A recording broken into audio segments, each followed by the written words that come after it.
Joining us is Professor Cliff Hughes, CEO of the Clinical Excellence Commission and Chairman of this year's Adverse Events Management Conference in Melbourne in June. Welcome, Professor. Thank you. Good to be here. Professor, are you satisfied with improvements in the safety and quality of public healthcare delivery in New South Wales since the establishment of the Clinical Excellence Commission 4 years ago? First, let me say there have been improvements, and I'm happy with those improvements. But now I'm not satisfied that we've done enough. There's much more to be done.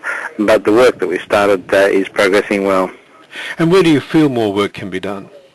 I think a lot more work can be done in collecting data. We have built an effective reporting culture. We need to refine the type of data that we collect, but we need to work much harder on the learning culture that enables clinicians at whatever level to learn from that data and apply those lessons to patient care. So we need to complete the loop. Professor, do doctors and other healthcare workers understand and support the work of the CEC?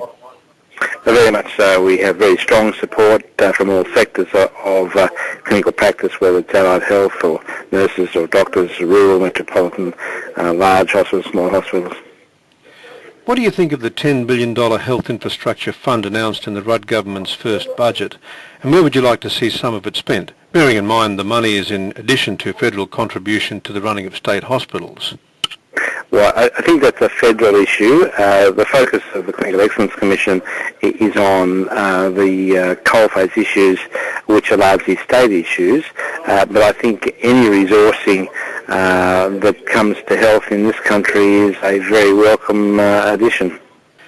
Professor, the topic of your own presentation to the Adverse Events Management Conference is "The Dead Do Tell Tales." What do you mean by this?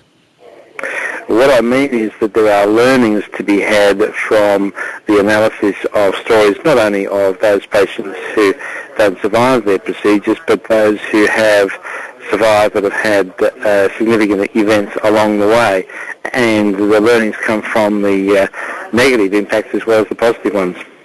Is there much work being done in that respect? There's been a lot of work done for many years.